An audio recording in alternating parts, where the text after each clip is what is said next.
नाथन्वितं तं सजीवं साद्वैतं सावधूतं परिजनसहितं श्रीकृष्णचैतन्यदेवं श्रीराधाकृष्णपादं सहगणललिता श्रीविशाखान्वितश्च गौररामो समारम्भाम्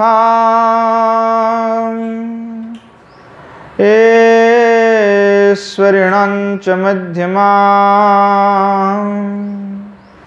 अस्मदाचार्यपर्यन्तम् वन्दे गुरुपरम्परा।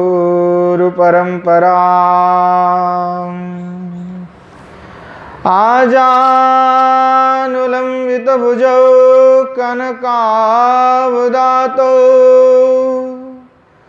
संकीर्तनैकपितरौ कमलायताक्षौ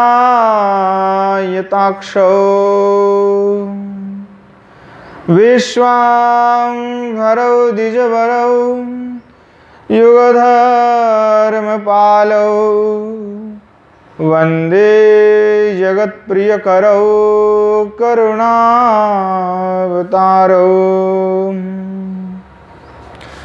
पञ्चतत्त्वात्मकं कृष्णं भक्तरूपस्वरूपकम् भक्तावतारं भक्ताख्यं नमामि भक्तशक्तिकं बर्हापीडं नटवरवपुः कर्णयः कर्णिकारम् बिभ्रद्भासः कनककोपीशं वैजयन्तीं च मालां रन्ध्रानवेणरधरसुधया पूरयन् गोपवृन्दैर्वृन्दारण्यं स्वपदरमणं प्राविशाद्गीतकीर्तिः।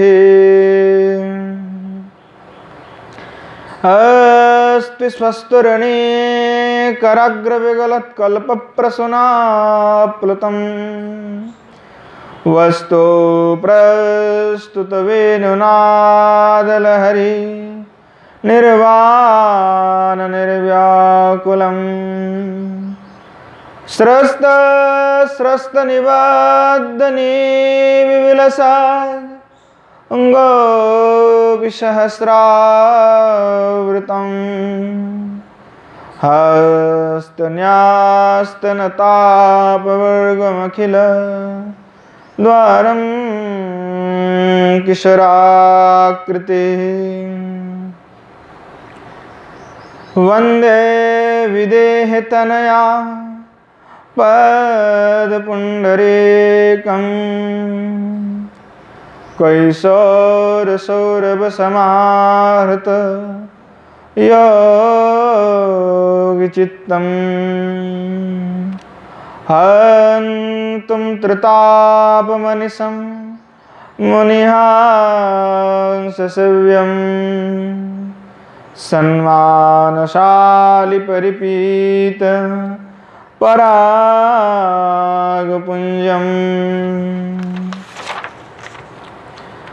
विद्युल्लता विलसिता नुपमाङ्गकान्तिं वैदग्ध्यकारुण्यरसाप्लुतपद्मनेत्राम् बृन्दावननवनिकुञ्जरसैकतृष्णां राधां विना किमपि तत्त्वमहं न जाने। श्रीमद्भागवतं नौमि यस्यैकस्य प्रसादतः अज्ञतानपि जानाति सर्वगमानपि वृषारूढमुमाकान्तं शोभमीशं सदाशिवं हरिनामरसन्मत्तं नौमि गोपीश्वरं हरम् श्रीरूपं साग्रजं वन्दे रघुनाथं कृपामयं श्रीजीवं भट्टजुगं च सज्जनसुखदायकं येषां सहजस्निग्धानां पादरेणुमभीक्ष्णसा सर्वविघ्नविनाशाय शिरसा धारयाम्यहम्। नारायणं नमस्कृत्य नरं चैव नरोत्तमं देवीं सरस्वतीं व्यासं ततो जयमुदीरये। वृन्दायै तुलसीदेव्यै प्रेयायै केशवस्य च कृष्णभक्तिप्रदे देवी सत्यवत्यै नमो नमः। वाञ्छाकल्पतरुभ्यश्च कृपासिन्धुभ्यैव च पतितानं पावनेभ्यो वैष्णवेभ्यो नमो नमः। हरे कृष्ण कृष्ण कृष्ण हरे हरे, हरे राम राम राम हरे हरे। श्रीमन्महाप्रभु की जय। श्री प्रिया प्रियतम जीव की जय। श्री गुरेंद्र बिहारी भगवान की जय। श्री मन महाप्रभुर अशेष अनुकंपाয় আমরা শ্রী রাগানুগা ভজন রহস্য সম্বন্ধে আস্বাদন করছিলাম।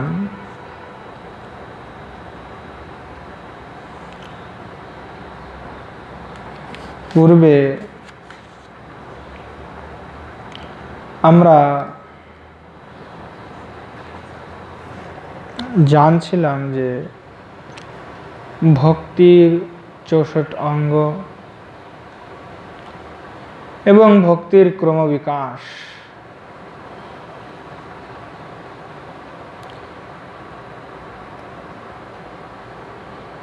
যে সাধন ভক্তির অনুষ্ঠানের কালেই ভাব ভক্তি এবং প্রেম ভক্তির আবির্ভাব হয়ে থাকে। সাধন ভক্তির বর্ণনা প্রসঙ্গে শ্রী জীব গোস্বামী পাদ শ্রী রূপ গোস্বামী পাদ বলছেন, সা ভক্তি সাধনম ভাব প্রেমাচ্যেতি ত্রিধোদিতা। অর্থাৎ উত্তমা ভক্তি, সাধন ভক্তি, ভাব ভক্তি এবং প্রেম ভক্তি, এই ত্রিবিধ বা ভেদে আচার্যবাদ স্তরভেদ করেছেন। শ্রী জীব গোস্বামী প্রভুপাদ বলছেন, সা ভক্তি রীতি আপাততঃ প্রতিতাম এবেদম বিবেচনম বিশেষস্তদ্ জ্ঞেয়ম भक्ति भावद्विधा साधन रूपा साध्य रूपा च प्रथमाया लक्षण भेदाश्च वक्ष्यन्ते। যে উত্তমা ভক্তির কথা বলা হয়েছে তা সাধন রূপা এবং সাধ্য রূপা ভেদে দ্বিবিধ হলেও এইখানে আপাতত প্রতীতির জন্য সাধন ভক্তি, ভাব ভক্তি এবং প্রেম ভক্তি তিন ভাবে ভাগ করা হয়েছে। অর্থাৎ যে উত্তমা ভক্তির কথা বলা হচ্ছে দুই প্রকার, একটা হচ্ছে সাধন রূপা আর একটা সাধ্য রূপা। এখন সাধকের স্থিতি অনুসারে তাহার নির্ণয় করা হয়, কিন্তু আপাতত প্রতীতির জন্য আচার্যপাদ এখানে তিন প্রকারে ভাগ করে বিভক্ত করে বলছেন। অর্থাৎ সাধন ভক্তি কি বলছেন, যে সাধ্য ভাব। অর্থাৎ ব্যক্তি কোনো সাধক যখন সাধনায় প্রবৃত্ত হচ্ছেন, সাধনায় প্রবৃত্তে মাত্রতেই ব্যক্তির ভিতরে ভাব উৎপন্ন কিন্তু হচ্ছে না। ভাব কখন উৎপন্ন হচ্ছে? সাধন ভক্তির অনুষ্ঠান চলার সময়, মানে যে কোনো সাধক যখন সাধন করবেন, সেই সাধনের অনুষ্ঠানকালে সেই সাধকের ভিতরে ধীরে ধীরে ভাব লাভ হবে। অতএব ভাব ভক্তি কিন্তু সাধন ভক্তি নয়, মানে ভাব লাভের পূর্বে যা তাই সাধন ভক্তি। কিন্তু ভাব কখনো একবারে উৎপন্ন সাধকের ভিতরে হতে পারে না। বহু সাধনের ফলে এবং নিয়মিত নিয়ম করে সাধন ভক্তির যাজনের ফলেই সাধনের দ্বারাই তার ভিতরে ভাবের উদ্গম হয়ে থাকে। সেটা একদিনে কিংবা হঠাৎ করে হয় না, সেটা সাধনের অনুষ্ঠান করতে করতে ধীরে ধীরে সাধুগণের কৃপা, বৈষ্ণব সেবা এবং যাহা সাধন বলেছেন ভক্তির সাধনগুলিকে অনুষ্ঠান যাজন অধ্যাপন করলেই তবেই সেই ভাব ভক্তি লাভ হয়ে থাকে। আর সাধ্য ভক্তির লক্ষণে যে ভাব ভক্তি, সেই ভাব ভক্তিকে সেই লক্ষণ ওখানেও যে প্রযোজ্য হয় না। কারণ শ্রীমদ্ ভাগবতে বলছেন সাধন ভক্তে अनुष्ठानाय प्रेमा भक्तिर आविर्भाव भवति एवं प्रेम भक्तिर आविर्भाव काले तु शरीरे पुलक आदौ भावम उपजायते। श्रीमद् भागवते बोलছেন যে সাধন ভক্তির অনুষ্ঠান কালেই প্রেম ভক্তির আবির্ভাব হয়। যে প্রেম ভক্তি সেটাও কিন্তু সাধন ছাড়া প্রাপ্তি হতে পারে না। যদি সাধক সাধনা করে সেই সাধনার দ্বারাই প্রেম ভক্তির আবির্ভাব হয়ে থাকে। আর প্রেম ভক্তির আবির্ভাব হওয়া মাত্রতেই দেহের ভিতর পুলক আদি যে সাত্ত্বিক বিকারের কথা বলা হচ্ছে, বলছে যে শরীরের ভিতরে রোমগুলি একেবারে দাঁড়িয়ে গেল, হরিনাম করতে করতে আর মুখ থেকে শ্রী হরিনাম আর বেরোচ্ছে না, কিংবা চক্ষুর থেকে অনর্গল অশ্রুপাত হচ্ছে, মুখটা আড়ষ্ট হয়ে গিয়েছে, মানে ব্যক্তি হতভম্ব হয়ে যে একেবারে যেন চুপ হয়ে গেছে। পুলক আদি বিভিন্ন উদ্গম সাধকের সাধনের অনুষ্ঠানের সময় উৎপন্ন হয়। আর প্রেম ভক্তির উৎপন্ন হলে ব্যক্তির ভিতরে স্বাভাবিক পুলক আদি ভাবের উদ্গম হয়ে থাকে।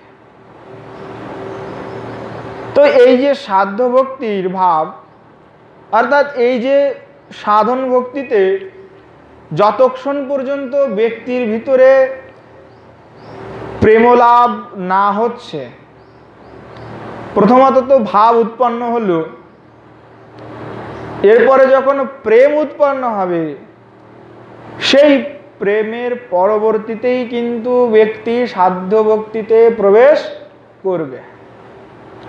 এর আগে সেইখানে প্রবেশের কোনো অধিকারই নাই। সেখানে শত চেষ্টা করলেও ব্যক্তি কখনো প্রবেশ হতে পারে না। চেষ্টার দ্বারা তাহা লভ্য নয়। উদ্ধবজি বলছে অনির্বাচনীয় কোনো ভাগ্যের ফলে কোনো নির্বাচন করতে পারবো না। মীমাংসকেরা বলবে যে কর্মে ছাড়া, কর্ম না করলে কখনো ভাগ্যের উদয় হয় না। তাদের মতে ভগবান হচ্ছে মন্ত্রময়ী, পূর্ব মীমাংসা। আর উত্তর মীমাংসা বেদব্যাস ব্রহ্মসূত্রে বলছেন যে আমাদের যে ব্রহ্ম তিনি সৎ চিদ আনন্দ স্বরূপ, তিনি মূর্তিমন্ত। কিন্তু ব্রহ্মসূত্রের নির্বাচনের আগের যাহারা যে দর্শন ছিল তাহাদের আগে সকলেই বলতো ভগবানের কোনো মূর্তি হয় না, তিনি আবির্ভূত হন না, সেটা মন্ত্রময়ী ছিল। কোন মন্ত্র? তাও আর চতুর্থী, কৃষ্ণায় স্বাহা, সূর্যায় নমঃ, সূর্যায় স্বাহা ইত্যাদি। তো ব্রহ্মসূত্রেতে সেই মূর্তিমন্ত সচ্চিদ আনন্দ ভগবানের স্বরূপকে প্রতিপাদন করেছেন শ্রী ভগবান বেদব্যাস। এবং সেই বেদান্তের উপরেই কিন্তু যত দার্শনিক এবং দর্শন, বেদান্তের উপরেই সব থেকে বেশি দর্শন। অদ্বৈতবাদ, দ্বৈতবাদ, বিশিষ্টাদ্বৈত, দ্বৈতাদ্বৈত, অচিন্ত ভেদাভেদ ইত্যাদি। তো এখানেই বলছেন যে এখানে যে ভগবান যার কথা বলা হচ্ছে তিনি মূর্তিমন্ত, তিনি আবির্ভূত হন, ভক্তদেরকে প্রেম প্রদান করেন। তা বলছেন এই ভগবানের উপাসনা করতে গেলে কোনো কর্মের প্রয়োজন হয় না, পূর্বজনিত কোনো কর্মের প্রয়োজন নাই। বলছেন এখানে কিসের? বলছে মহৎজাত কৃপার দ্বারা এই শ্রদ্ধা উৎপন্ন হয়ে থাকে। মাধুর্য কাদম্বিনীতে শ্রী বিশ্বনাথ চক্রবর্তীবাদ একেবারে প্রথম অধ্যায়ে বর্ণনা করছেন যে এই যে আমরা সাধুপথে বৈষ্ণব পথে এসে শ্রী ভগবৎ অর্চন করছি, ইহা কোনো আমাদের কর্মজনিত কোনো ক্রিয়ার ফলে আমরা লাভ করি নাই। এবং এই ভক্তি কখনো কোনো কর্মের দ্বারা প্রাপ্ত করা যায় না, ইহা ভগবৎ কৃপা এবং মহৎজনিত কৃপার ফলেই লভ্য হয়ে থাকে। তা উদ্ধবজি বলছেন যে কি, ভগবানই বলছেন উদ্ধবজিকে যে ইয়াত শ্রদ্ধস্তু মৎকথাসু নির্বন্ন সর্বকর্মসু বেদ্য দুঃখাত্মকান কামান পরিত্যাগো অপি অনিশ্বরা। বলছেন জাত শ্রদ্ধা অনির্বাচনীয় ভাগ্যের ফলে উৎপন্ন হয়। আর অনির্বাচনীয় কৃপা কিভাবে লাভ হতে পারে? তা বলছে শুদ্ধ বিশুদ্ধ কোন সাধু সঙ্গের দ্বারা, কোন ভক্তের কৃপা লেশ মাত্রের দ্বারাই তাহা লভ্য হয়ে থাকে। ইহার জন্য এই যে ভক্তি, সেই ভক্তি কোনো জাগতিক কোনো কর্মের দ্বারা, কোনো যজ্ঞের দ্বারা, কোনো যোগের দ্বারা, কোনো তপস্যার দ্বারা কখনোই তাহা পাওয়া সম্ভব নয়, ইহা স্পষ্ট বলেছেন। তাহলে জাগতিক যাহা যজ্ঞ আদি কর্ম এবং ক্রিয়া, তাহার দ্বারা ভক্তি লভ্য করা যায় না, তাহা মাধুর্য কাদম্বিনীতে বিশ্বনাথ চক্রবর্তীবাদ প্রথম অধ্যায়ে তার প্রতিপাদন করেছেন। তিনি একেবারে স্পষ্ট প্রতিপাদন করেছেন। এবং জীব গোস্বামীপাদ তার ভক্তি সন্দর্ভের ভিতরে স্পষ্ট স্পষ্ট করে লিখেছেন যে কর্মের দ্বারা কোনো ভক্তি লাভ করা যেতে পারে না, ভক্তি সহসা লভ্য, ভগবৎ কৃপাতেই লভ্য হয়ে থাকে। এখন প্রশ্ন হতে পারে, তো ভগবানের ভিতরে তাহলে পক্ষপাতিত্ব দোষ আছে, বিনা কোনো কর্মের দ্বারা ভগবান কি করে কাউকে কৃপা করবে আর কাউকে কৃপা করবে না, তাহলে তার ভিতরে পক্ষপাতিত্ব দোষ আছে? হতে পারে, শঙ্কা উঠাতে পারে ব্যক্তি। তো বলছেন যে ভগবান কোনো পক্ষপাতিত্ব করেন না, কারণ তার ভিতরে পক্ষপাতিত্ব দোষই নাই, তিনি সকলের প্রতি সমান কৃপাশীল। কিন্তু তার ভক্ত বাৎসল্য গুণ আছে। জীবের দুর্দশা দেখে তিনি কখনো কখনো কৃপা করতেই পারেন। তিনি নিজে কৃপা না করলেও সাধু বৈষ্ণবদিকের দ্বারা কৃপা করিয়ে থাকেন। তাই ইহা তার ভক্ত বাৎসল্য গুণ। এবং এই অনির্বাচনীয় যে ভাগ্য তা নির্বাচন করা যায় না, তাহা ভগবৎ কৃপা দ্বারাই লভ্য হয়ে থাকে। বলছেন যে এই যে ভক্তি, এই ভক্তি লাভ করার পরে ব্যক্তি যদি সাধন করে থাকে, তাহলে প্রথমে ব্যক্তি যদি ভক্তির অঙ্গগুলির সাধন অনুষ্ঠান করে থাকে, তাহলেই তার ভিতরে একটা ভাব উৎপন্ন হবে। কি ভাব উৎপন্ন হবে? প্রেম ভাব। এখন স্নেহ মান প্রণয়াদির ভাব উৎপন্ন হবে না, প্রেম উৎপন্ন হবে, প্রেম ভক্তি। প্রেম উৎপন্ন হলেই, আর প্রেম ভক্তির আবির্ভাবেই তখন দেহের ভিতরে, তার মনের ভিতরে তিনি পুত পবিত্র হয়ে একেবারে বিশুদ্ধ হয়ে শ্রী ভগবানের প্রতি ধাবিত হবেন। বিশুদ্ধ হয়ে তার হৃদয়টি, তার হৃদয় আকাশে কেবল শ্রী গোবিন্দই একমাত্র স্থিত হবেন।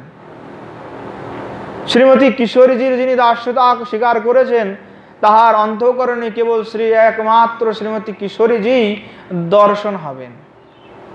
বাহ্যিক কোনো ক্রিয়াকলাপ তার ভিতরে আর থাকবে না, জগতের বাহ্যিক কোনো সম্বন্ধের ভিতরে তিনি আর থাকবেন না। কারণ যখনই তাহার ভিতরে এরূপ দশা উৎপন্ন হবে, তিনি ভগবদ্ময় হয়ে যাবেন, অর্থাৎ তাহার ধ্যান জ্ঞান মনন চিন্তন যাবতীয় কর্ম একমাত্র শ্রীমতী কিশোরীজির জন্যই হবে।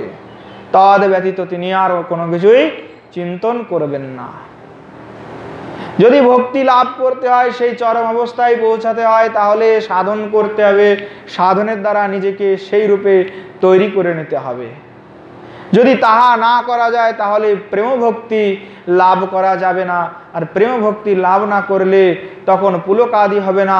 আর পুলকাদি যদি না হয়, তাহলে প্রেম প্রণয় স্নেহ রাগ ইত্যাদি যাহা ভাব, তাহা কখনোই প্রাপ্ত করা সম্ভব নয়। তাই সাধককে বারবার গোস্বামীগণ বলেছেন, যাহারা সাধক তাহারা সাবধান হয়ে বারবার প্রচেষ্টার দ্বারা, শ্রদ্ধাবৃত্তির দ্বারা নিজেকে সেই রূপে তৈরি করে সেই ভজনের অগ্রগতিতে চলতে হবে, সেই দিকে নিজেকে নিয়ে যেতে হবে। কারণ শাস্ত্রে বলেছে যে কি, মনৈব মনুষ্যেণ মোক্ষ বন্ধন কারণয়োঃ, যে মানুষের মন তার বন্ধন এবং মোক্ষের কারণ। মোক্ষ বলতে এখানে ভগবৎ প্রাপ্তি, মোক্ষ বলতে আমরা বুঝি ভগবৎ প্রাপ্তি বুঝি। কারণ ভাগবত আদি শব্দে মোক্ষের কথা বর্ণনা হয়েছে, সেখানে আচার্যপাদেরা উল্লেখ করেছেন মোক্ষ বলতে আমাদের কাছে কোন মোক্ষ? সেবা প্রাপ্তি, দাস্য ভাব, যেন তার নিকটে থেকে সেবা করতে পারি, এটাই আমাদের কাছে মোক্ষ। কিন্তু ওই যে কৈবল্য মোক্ষ, সেটা আমাদের কাছে গ্রাহ্য নয়। তা বলছেন, যদি এই মোক্ষকে পেতে চাও, মানে ভগবানের দাস্যতা, শ্রীমতী কিশোরীজির নিকুঞ্জ যদি সেবা পেতে চাও, যদি সেবার ইচ্ছা থাকে, তাহলে নিজেকে সেইভাবে তৈরি করতে হবে। তা বলছেন, এই মন, মানুষের মন, প্রত্যেকটি সাধকের মন তাহার বন্ধনের কারণ। সাধক যে ভজন সাধন করে উত্তীর্ণ হতে পারছে না, কিংবা তিনি ভক্তিতে অগ্রগতি হতে পারছে না, তাহার জন্য পারিপার্শ্বিক কোনো কিছু দায়ী নয়, দায়ী একমাত্র তাহার মন। কারণ মনই একমাত্র তার বন্ধনের কারণ। তাই বলছেন আচার্যবাদ যে মানুষের মন, এই মনটি কিন্তু নিজের, মনকে কেউ চালনা করে দিচ্ছে না, ব্যক্তি নিজে তার মনকে পরিচালিত করে থাকে। গোস্বামীগণ বলছেন যে মনটিকে নিজের কন্ট্রোলে আনতে হবে, অঙ্কুশ লাগাতে হবে। আর সেটাকে যদি তুমি না লাগাতে পারো, তাহলে তোমার মন স্থিত হবে না। যদি মনকে স্থিত না করতে পারো, তাহলে ধ্যান হবে না, চিন্তন হবে না, লীলা স্মরণ হবে না, কিছুই ঘন্টা হবে না। একেবারে স্পষ্ট কথা, যতই চিন্তন করো, মন না লাগলে কোনো কাজ হবে না। অবিচ্ছিন্নভাবে মনকে লাগাতে হবে, একেবারে অবিচ্ছিন্ন, অবিচ্ছিন্ন তৈল ধারাবৎ মনটি একেবারে যেন শ্রী ভগবৎ চরণে লীলা চিন্তনে ধ্যানে সেবাতে তাহা যেন এককভাবে মনে লাগে। যদি তাহা এককভাবে লাগে, তবেই একমাত্র প্রেম ভক্তি লাভ পূর্বক স্নেহ মান প্রণয় আদি ভাবদশাকে ব্যক্তি প্রাপ্ত করতে পারবে। তাই বলছেন যে পঞ্চ প্রকারের যে ভেদ, প্রেম প্রণয় স্নেহরাগ নামে যাহা অভিহিত হচ্ছে, এই পঞ্চ প্রকারের ভেদ বলে বিবেচিত হয়েছে। তাই বলছেন ইন্দ্রিয়, ব্যক্তি ইন্দ্রিয়কেই দোষারোপ করে, ইন্দ্রিয় লালসা, ইন্দ্রিয়ের জন্যই ভজন হচ্ছে না, ইন্দ্রিয় বেগ। কিন্তু এই ইন্দ্রিয়ই কিন্তু ভজনের মূল বিষয়। এই ইন্দ্রিয়ই কিন্তু আপনাকে সাধনা করাবে। ইন্দ্রিয়ের সদ উপয়োগ করতে হবে। ইন্দ্রিয় যেমন ব্যক্তির কাছে দুর্দশার কারণ, ঠিক তদ্রূপভাবে ইন্দ্রিয় ভক্তি প্রাপ্তির একমাত্র কারণ। ইন্দ্রিয় ব্যতীত ভক্তি লভ্য হবে না। অর্থাৎ যদি সাধনই না হয়, তাহলে সাধন ভক্তি না লাভ হলে তো গোস্বামীপাদ বলছেন ভাবই উৎপন্ন হবে না। তো সাধন যদি করতে হয়, তাহলে ইন্দ্রিয় দরকার আছে কি আছে না? ইন্দ্রিয় ছাড়া সাধন হবেই না। প্রত্যেকটি ইন্দ্রিয়র মালা জাপ করতে গেলে হাতের প্রয়োজন হচ্ছে না? হরিনাম করতে গেলে মুখের কথা বলার প্রয়োজন হচ্ছে না? অবশ্যই হচ্ছে। প্রত্যেকটা ইন্দ্রিয় ভগবত সেবাতে লাগাতে হবে, তার প্রয়োজনীয়তা আছে। তা বলছেন যে এই ইন্দ্রিয় সদ উপয়োগ করো। এখন মুখ দিয়ে হরে কৃষ্ণ মহামন্ত্র হবে, আবার গালিগালাজও বেরোতে পারে, কিন্তু আমার জন্য করণীয় কোনটা? আমি কি গালি দিব নাকি মহামন্ত্র গায়ন করব? এটা তো ব্যক্তির উপর নির্ভর করে, ব্যক্তি কি করবে। হস্ত দ্বারা অনেক কিছুই করা যায়। কেউ হয়তো শৃঙ্গার সেবা করবেন, কেউ আর লাঠি পেটা করবেন, কেউ আর বন্দুক চালনা করবে। তাহলে ব্যক্তির উপরে ইন্দ্রিয়ের অধিকার কার? ব্যক্তির উপরে। ব্যক্তি যেভাবে পরিচালিত করবে, ইন্দ্রিয় সেইভাবে পরিচালিত হবে। তো সেই ইন্দ্রিয় যদি ভক্তির অনুষ্ঠানগুলির জন্য পরিচালিত করা হয়ে থাকে, তাহলে কিন্তু ভক্তি লভ্য হবে। তাই ইন্দ্রিয় বর্গের সহায়তা ব্যতীত সাধন ভক্তির অনুষ্ঠান করা কখনোই সম্ভব নয়। অর্থাৎ ইন্দ্রিয় বর্গের সহায়তা নিয়েই তবে সাধন অনুষ্ঠান করতে হয়। তো এই যে সাধন ভক্তি, সাধন ভক্তিও সাধকের চিত্ত ইন্দ্রিয় কায়ের নির্গুণ বৃত্তি। অর্থাৎ শ্রী ভগবত সেবনমুখ যে চিত্ত এবং ইন্দ্রিয়, শ্রী ভগবানের যে কোনো সেবা, হয়তো কেউ রসই করছে, কেউ হয়তো শৃঙ্গার করছে, কেউ ঝাড়ু দিচ্ছে, যার যে সেবা আছে, তদ সেবার সময় চিত্ত এবং ইন্দ্রিয় দুটি এককভাবে ভগবানের সেবাতে লাগাতে হবে। এখন চিত্ত অন্য কোথাও সেবা হচ্ছে একদিকে, আবার চিত্তটা অন্যদিকে, তাহলে কিন্তু সেটা সেবা বলে গ্রাহ্য হবে না। সেটাকে কিন্তু আমরা সেবা বলতে পারি না। মানে নির্গুণ, যে বলা হচ্ছে নির্গুণ বৃত্তি, যেটা সেই নির্গুণ বৃত্তিটা হবে না। তাহলে নির্গুণ বৃত্তি যদি করতে হয়, তাহলে চিত্ত এবং ইন্দ্রিয় দুটিকে এককভাবে একক স্থিত করে যে শ্রী ভগবত সেবাগুলির যাজনা করতে হবে। তা বলছেন এতচ্চ কৃষ্ণ তদ্ভক্ত কৃপৈব লভ্যম শ্রী ভগবত स्वरूप शक्ति वृत्ति रूपमतो प्राकृतमपि कायादि वृत्ति तादात्मनैव आविर्भूतमिति श्री जीव गोस्वामी प्रभुपाद उल्लेख করে বলছেন যে এই যে সাধন ভক্তি, যে সাধন ভক্তি একমাত্র শ্রী ভগবানের কৃপা অথবা তাহার ভক্তের কৃপা হতেই লাভ হয়। অর্থাৎ এই সাধন ভক্তি যেহেতু শ্রী ভগবানের কৃপা এবং ভগবত কৃপার ভক্তের কৃপার দ্বারাই লভ্য, সেই জন্য এই সাধন ভক্তিকে বলা হয় স্বরূপ শক্তির বৃত্তি। মানে শ্রী ভগবান তাহার স্বরূপ শক্তি তিনি কৃপা করছেন কিংবা ভক্তের মাধ্যমে কৃপা করাচ্ছেন, তাই সেটাকে বলা হচ্ছে স্বরূপ শক্তির বৃত্তি স্বরূপ। আর সেটা অপ্রাকৃত। আর যেহেতু অপ্রাকৃত হওয়াতে যখন সাধক সেবা একেবারে চিত্ত এবং ইন্দ্রিয় দিয়ে করবেন, যেহেতু এই সাধনটা যে ভক্তিটা লাভ হয়েছে সেটা ভগবানের কৃপাতে, তো এই জন্য স্বরূপ শক্তি এবং চিত্ত এবং ইন্দ্রিয় যদি একক থাকে তাহলে সেখানে কিন্তু তিনোটা তাদাত্ম্য হয়ে যায়, একত্রিত হয়ে যায়, এবং একত্রিত হয়ে তখন ওই ব্যক্তির ভিতরে ভাবের অভ্যুদয় হয়ে থাকে।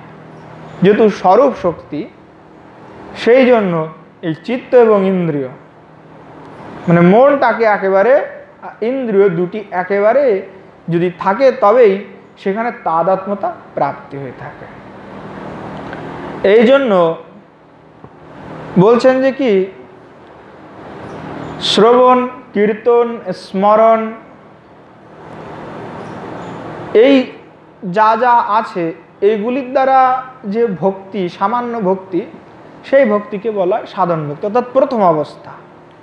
সেই সম্বন্ধে শ্রী রূপ গোস্বামীপাদ ভক্তিরসামৃত সিন্ধুতে উল্লেখ করে বলেছেন, কৃতি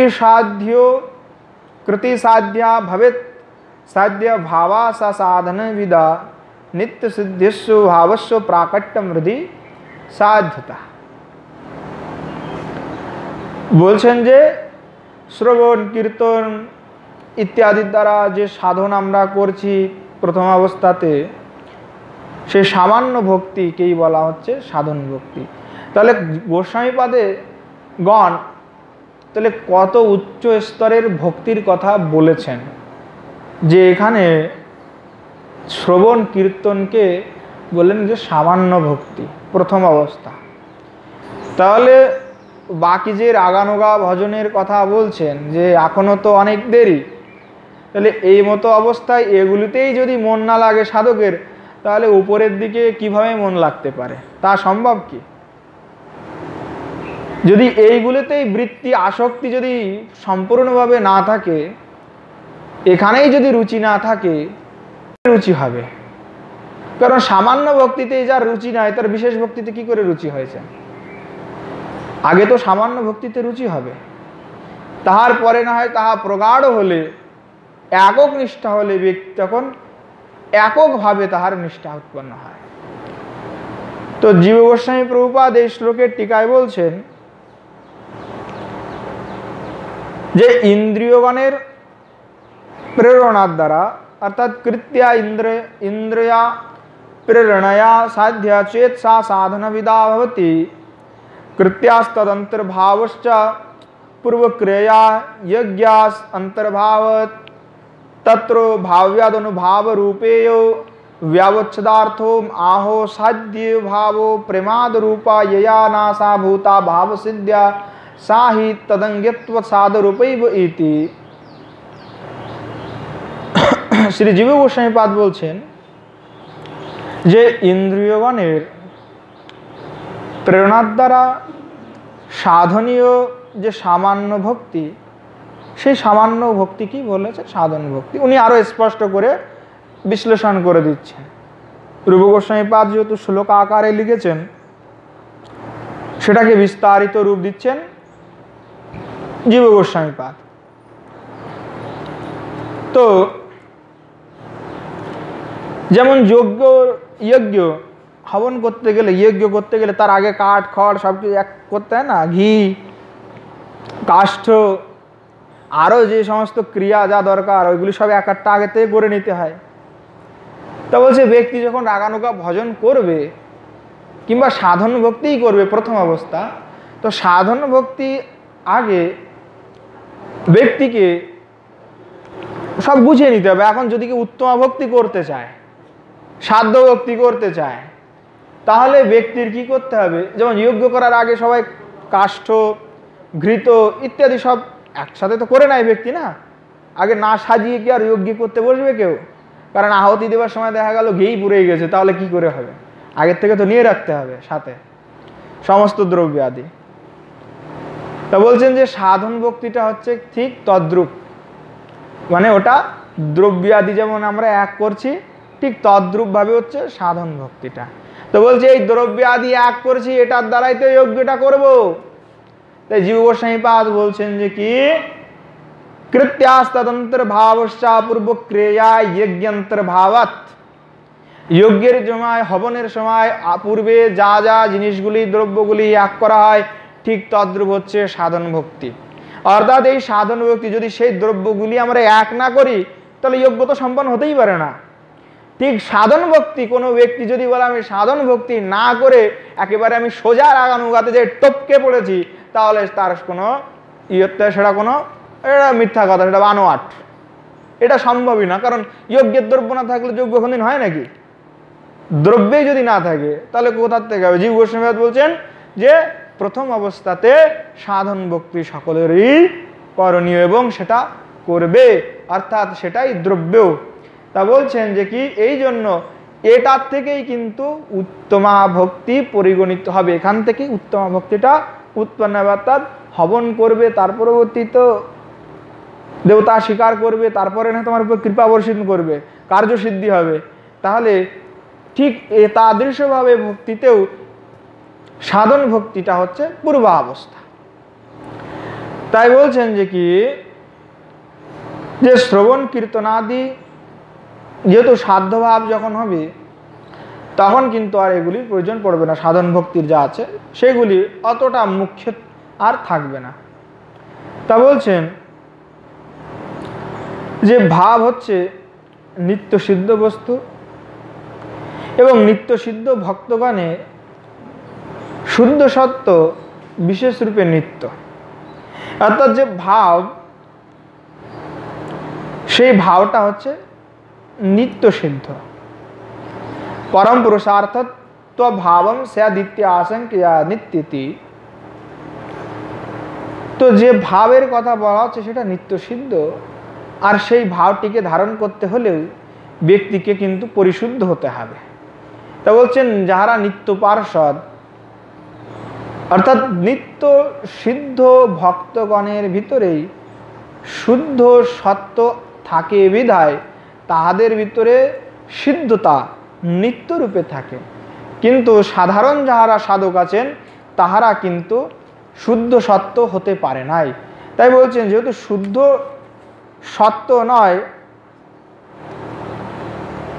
শুদ্ধ সত্য যতক্ষণ না হচ্ছে ততক্ষণ পর্যন্ত তাহার ভিতরে ওই যে নিত্য সিদ্ধ ভাবের স্ফুরণ তাহা কিন্তু হয় না। আর যদি কারো ভিতরে এরকম দেখা যায় তাহলে তাকে কি বলবে? জীব গোস্বামীপাদ বলছেন ওটা কৃত্রিম, তাহা অরিজিনাল নয়, কৃত্রিম। সেটা সে বানাওয়াটি, সে দেখাচ্ছে, সেটা কৃত্রিম হয়ে যাবে, সেটা সম্ভব নয়। তা বলছেন যে কি এই জন্য সাধকের শুদ্ধ হৃদয়েই একমাত্র নিত্য সিদ্ধ ভাবের প্রকটন হয়ে থাকে। অর্থাৎ সাধ্যতা অর্থে যে সাধ্যভাবের কথা বলা হচ্ছে, যে সাধ্যতা অর্থে যে নিত্য সিদ্ধ ভক্ত হৃদয়ে একমাত্র ওই নিত্য সিদ্ধ ভাবই প্রকট হয়ে থাকে। মানে শুদ্ধ সত্য যাহার হৃদয় হয়েছেন, যিনি বিশুদ্ধ হয়ে গেছেন, তার হৃদয়েই ওই পরম প্রেম অথবা যে ভাব তাহাই একমাত্র প্রকাশ হয়ে থাকে। তো আমরা এখানে বুঝতে পারছি যে সাধ্য এবং সাধন ভক্তির কথা যা বলা হলো তার ভিতরে ভেদ কতটুকানি, তার ভিতরে কি বিস্তর ভেদ নাকি খুব সামান্য ভেদ? বলছেন যদি আমি ভেদের কথা বলি তাহলে দুটাই কিন্তু উত্তম ভক্তি, কিন্তু সাধন এবং সাধ্য তার ভিতরে ভেদ হচ্ছে একটা কাঁচা ফল একটা পাকা ফল। ফল একই, একটা কাঁচা অবস্থা আর একটা হচ্ছে পাকা অবস্থা। ফল একই, কিন্তু একটা কাঁচা অবস্থা আর একটা পাকা অবস্থা। এখন আম যদি কাঁচা অবস্থায় খাই তাহলে টক তো লাগবে, তাই না? কাঁচা মিঠা আম খেলেও টক লাগে, একটু হলেও টক লাগে, একেবারে মিঠা লাগে না। এখন আম যতক্ষণ না পক্ক হচ্ছে ততক্ষণ পর্যন্ত তো আর ভালো লাগছে না। এখন এখানকার আম খেলে তো আর ভালো লাগবে না, এখানকার আম তো সব কার্বাইড দিয়ে পাকানো, অত ভালো লাগবে না, আঠার গন্ধ বের হবে। তো বলছেন যে একেবারে গাছের পক্ক আম যদি কাঁচা অবস্থা খাও তাহলে টক লাগবে। তো প্রথম অবস্থার যারা ভক্ত তাদের ভিতরে একটু কটুতা থাকবে, মানে একটু এই যে টক খট্টাপন সেটা একটু থাকবে, মানে সমস্ত গুণের অধিকারী সে হবে না। এই জন্য তার ভিতরে খাট্টা গুণ থাকবে, আর আম ভাঙলে ওখান থেকে আঠা বের হবে, বের হয় না, থাকবে। আর যখন আম একেবারে পেকে যাবে তখন কি হবে? তখন আর গাছেও থাকবে না, এটা আপনা আপ ঝরে পড়বে। আপনা আপ ঝরে পড়তে বলা কি বোঝানো হচ্ছে? তাকে আর বলা লাগবে না যে তুমি নিচু হও, তুমি নিচু হও, ও অটোমেটিক সে নিচু হয়ে যাবে, তাকে কিছু বলা লাগবে না, সে এমনি ঝরে পড়বে। আর তার থেকে কোনো আঠাও পড়বে না, আর কোনো রকমের কোনো টকও সেটা লাগবে না, সেটা মিষ্টই লাগবে। তো এই হচ্ছে ভেদ মাত্র, একটা কাঁচা অবস্থা আর একটা পক্ক অবস্থা। তো এই জন্য সাধক অবস্থায় ভক্ত শ্রী ভগবানের কীর্তন শ্রবণ লীলা স্মরণ এবং ভগবৎ বিগ্রহে যে সেবা রূপ সাধন, সেই সাধন করবেন সব সময়ের জন্য। আর সিদ্ধ অবস্থাতে তিনি কি করবেন? সাক্ষাৎ প্রেম সেবা লাভ করবেন। অর্থাৎ যতক্ষণ তার সাধন অবস্থা ততক্ষণ শ্রবণ কীর্তন লীলা স্মরণ বাহ্যিক রূপে ভগবৎ সেবা বিগ্রহ সেবা এগুলি করণীয়। কিন্তু সিদ্ধ অবস্থাতে তখন তিনি কি হচ্ছেন? প্রেম সেবা লাভ করছেন। আর প্রেম সেবা লাভ করলে আর কি হলো? তখন বাহ্যিক ক্রিয়া না করলেও আর কোনো আপত্তি নাই। জীব গোস্বামী পাদ আদি সকলেই বলছেন যে আরে ও তো মধুবানে একেবারে মত্ত হয়ে গেছে, মহাপুরুষ সাধক বাহ্যিক আর ক্রিয়া করবে, বাহ্যিক দেখার কোনো দোষ প্রয়োজন নাই। তাই বলছেন যে প্রথম অবস্থা অর্থাৎ সিদ্ধ অবস্থার আগে, প্রেম ভক্তি লাভের আগে সাধনা অবস্থাতে সাধন ভক্তির অনুষ্ঠান করতে করতে চিত্তগুলি যখন, চিত্তটা ধীরে ধীরে একেবারে যখন পরিশুদ্ধ বিশুদ্ধ হয়ে যাবে, তখন সেই বিশুদ্ধ চিত্তে, সেই শুদ্ধ চিত্তে যে ভাব অর্থাৎ প্রেম, সেই প্রেম আবির্ভূত হবে। এর আগে কিন্তু প্রেম আবির্ভূত সম্ভব নয়। তাই সাধককে কিন্তু সাধন করতে হবে। কীদৃশ সাধন করতে হবে তাহা পূর্বেই বর্ণনা হয়েছে। আদৌ শ্রদ্ধা আদি হতে শুরু করে যাহা বর্ণিত হয়েছে, সাধকের স্বভাবগুলি কেমন হওয়া উচিত, তত্ত্বত সাধনগুলি কিভাবে ভগবানের সেবা করণীয়, তাহার কিভাবে চলতে হবে, তাহা একেবারে সুন্দরভাবে তার পরিচালনা করতে হবে, তাহলেই সম্ভব। হৃদয়টাকে বিশুদ্ধ করতে হবে। অর্থাৎ শ্রদ্ধা, প্রথমে বললেন যে শ্রদ্ধা। তো অনেকেই বলবেন যে কর্মাপেক্ষা আছে, তবে শ্রী ভগবানের কর্ম করলে আর কোনো কর্মের আর অপেক্ষা থাকে না।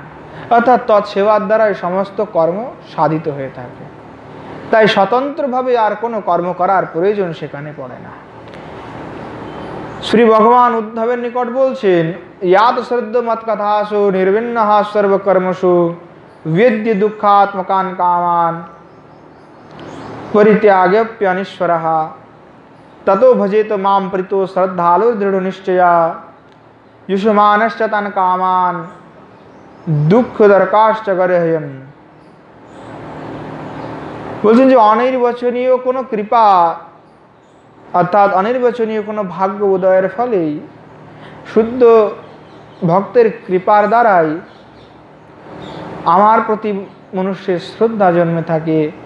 আর যখন জাতশ্রদ্ধ ব্যক্তি, যখন ব্যক্তি জাতশ্রদ্ধ মানে নিষ্ঠা যখন হয়ে যায় শ্রদ্ধার, তখন লৌকিক এবং বৈদিক সকল কর্মেতেই যে দুঃখ মেলে এইটা জেনে সে নির্বেদ হয়ে যায়।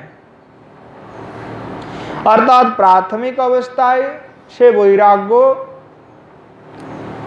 হতে পারে না প্রথম অবস্থাতে, কিন্তু তার আসক্তিও কিন্তু থাকে না। কারণ কি? সে জেনেই গেছে লৌকিক আর বৈদিক কর্ম করো, হ্যাঁ, সেটাতে কোনো আমার কিছু হবে না, বৈদিক ক্রিয়া যজ্ঞাদি করবে, স্বর্গ মিলবে, বাস খতম। তো বলছেন যে কি লৌকিক কর্মতে তো রুচি একেবারেই থাকবে না, দুঃখই মেলে এখান থেকে। যখন জেনে যাবে তখন তো তার আসক্তিটা থাকবে না। তো বলছে সাধকের প্রথমে তিনি বৈরাগ্যবান হতে পারেন না। কিন্তু বৈরাগ্যবান হতে পারে না এর মানে এই নয় যে তার আসক্তি আছে, বলছে তার আসক্তি থাকে না। কারো কারো থাকতে পারে, বলছেন আসক্তি বেশিরভাগই থাকে না। বলছেন যে কি ঐহিক এবং পারলৌকিক, মানে এই ঐহিক এই লোকে এবং পারলৌকিক এই দুই প্রকারেরই যে সুখ, কোন সুখই তাকে আকৃষ্ট করতে পারে না। যেহেতু ভগবানের প্রতি শ্রদ্ধা হয়ে গেছে, তো প্রেম হয়ে গেছে, তো স্থির থাকতে পারে না। বলছেন সংসারের সকল সুখকে তিনি দুঃখের মতোই মনে করেন, যে এখানে সব মায়া, আমিদম জগৎ সর্বম, সব মায়া, সবই দুঃখ দেয়। এগুলি সে চিন্তন করে, সে জানে, বোঝে, কিন্তু এগুলো তার উপলব্ধি হলেও কামনাকে সে ত্যাগ করতে পারে না। মানে কামনা তার ভিতরে থাকে তথাপি, আর একটু ভোগ করলে কি আর আসে যাবে, সমস্যা কি আছে, একটু করি না, মানে কামনাটা থেকে যাচ্ছে। বলছে কামনা থেকে যাওয়ার জন্য তার হৃদয়টা একেবারে আবার পুরো অপসারিত হয় না আমার প্রতি। বলছেন যে এই অবস্থায় দেখা যায় জীবের, যাহারা বিবাহিত আছে, যাহাদের স্ত্রী পুত্র আদি আছে, তাহারা এটাকে দুঃখময় জেনেও তাহারা পরিত্যাগ করতে চান না। আর যারা সাধক আছেন, মানে সন্ন্যাস আদি গ্রহণ করেছেন, বলছেন তাহারা থাকলেও মঠাদির ব্যাপারকে তারা ত্যাগ করতে পারে না। দুই দিকের দুইজনের দুই অবস্থা। একজন মঠাদি শিষ্যদিগবৃন্দর পরিত্যাগ করা সম্ভব হয় না, আর একজনের পতিপুত্র আদির ত্যাগ করা সম্ভব হয় না। মোহ। বলছেন যে কি এই অবস্থায় যাহারা সাধকরা মনে করেন গৃহাদবাস স্বভক্তির মে নশ্যতু বরদদম বা ভজনেওপি মে বিঘ্ন কোটি ভবতু নশ্যতু বা অপরাধম নরকিম চেত ভবতু কাম मंगी कुर्वे तदोपि भक्तिम न जिहसामि ज्ञान कर्मादिकम नैवो जिघृक्षयामि यदि स्वयं ब्राह्मणापगत्यो वदति इत्येवं दृढ़ निश्चयो यस्य सा। বলছেন এই সময় তাহার যে নিষ্ঠা, সে কি নিষ্ঠা হয়, জিনিস ছাড়তে না পারলেও তার মনের ভিতরে একটা নিষ্ঠা থাকে যে কি আমার এখন আসক্তি নষ্ট হোক কিংবা বাড়ুক কিংবা কমুক কিংবা যাই হয়ে যাক না কেন, ভক্তি পথ আমি কোনোভাবেই কিন্তু ত্যাগ করব না। তার নিষ্ঠা ভক্তি মার্গেই থাকে। তো বলছেন যে কি ঠিক এই প্রকারে সাধক ধীরে ধীরে ভক্তির দিকে অগ্রসর হতে থাকেন। তা বলছেন যে কি যে মানব অর্থাৎ যে মানবগণ ভগবান কৃত বিবিধ মর্যাদাকে লঙ্ঘন করেন, তিনি কিন্তু বিষ্ণু ভক্ত নন, বিষ্ণু ভক্তি বলে তাকে বলা যেতে পারে না। অর্থাৎ সদাচার সম্পন্ন ব্যক্তির দ্বারা শ্রী ভগবান হরি পূজিত হয়ে থাকেন। তো এই জন্য বৈষ্ণবগণ সকল লৌকিক কর্ম থেকে বিবর্জিত থেকে কেবলমাত্র বিষ্ণুর আরাধনায় করে থাকেন। অর্থাৎ বিষ্ণু কৃষ্ণ আদি যাহার যাহাতে রুচি আছে। বলছেন যে কি শ্রী ভগবানের যাহারা ঐকান্তিকভাবে সেবা করেন, সাধনা করেন, মানে সাধন ভক্তি করতে থাকেন, ধীরে ধীরে ধীরে ধীরে তাহাদের যে পূর্বে পূর্বে অর্জিত থাকা যে মনোমালিন্যতা, মনের ভিতরে যে চিত্ত মালিন্যতা, সেই মালিন্যতা ধীরে ধীরে সাধনের দ্বারা নষ্ট হয়ে থাকে। বলছেন যে কি ব্যক্তির হৃদয়ে যে সত্যই হরি অবস্থান করছেন তাহা কি করে বোঝা যায়? কি করে বুঝবেন যে আপনার হৃদয়ে সত্যি হরি অবস্থান করছেন? তার কি করে হবে সম্ভব? কারণ সকলের চিত্তই তো শ্রী ভগবান আছেন, কিন্তু কি করে বুঝবো যে আমার চিত্তে শ্রী ভগবান আছেন? তার কি কোনো উপায় আছে? আচার্যপাদ বলছেন হ্যাঁ আছে, কেন থাকবে না? বলছেন শাস্ত্রে বলছে যে সময় যে কালে মানবগণার পাপ কর্ম করতে ইচ্ছা করে না, মানে ব্যক্তির হৃদয়ে যখন আর পাপ কর্ম করার কোনো ইচ্ছা উৎপন্ন হয় না এবং সেই ব্যক্তি কেবলমাত্র পুণ্যকর্মই করে, অর্থাৎ পাপ কর্মের ইচ্ছাই জাগরিত হবে না, পাপ কর্ম করা তো দূরে থাক, পাপ কর্মের ইচ্ছাও যখন জাগৃত হবে না, হিংসা দ্বেষ কারো প্রতি উৎপন্ন হবে না, এতাবৎ অবস্থায় বোঝা যাবে যে তাহার হৃদয়ে সাক্ষাৎ বিষ্ণু অবস্থান করেছেন। অর্থাৎ যদি এমতো অবস্থা সাধকের ভিতরে উৎপন্ন হয়ে থাকে তাহলেই তিনি বিশুদ্ধ ভক্তির যাজনের অধিকারী।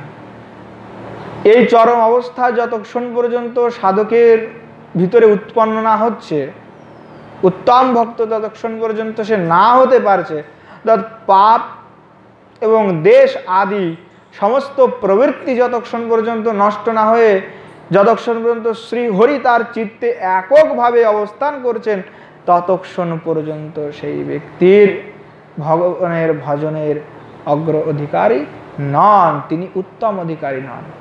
তাহার দ্বারা কিন্তু ভক্তি সাধন হতে পারে না। মানে প্রেম ভক্তি যাহা বলেছেন, প্রেম স্নেহ প্রণয় রাগ, তাহা লভ্য হয় না। তা কখন বুঝবেন যে হরি আছে? তো বলছেন যে এমত অবস্থায় বোঝা যাবে যে কি আমার চিত্তটি বিশুদ্ধ হয়েছে, আমার চিত্তে শ্রীহরি অবস্থান করেছেন। বলছেন যে কি তাহলে যদি সাধকের হৃদয়ে কি কখনোই দুষ্কর্মের চিন্তা হয় না? হতে পারে, উদ্গম হয় কি হয় না? ব্যক্তি সিদ্ধ হলেও লৌকিক জগতে থাকাতে কি তার ভিতরে দেশ উৎপন্ন হতে পারে না? বলছেন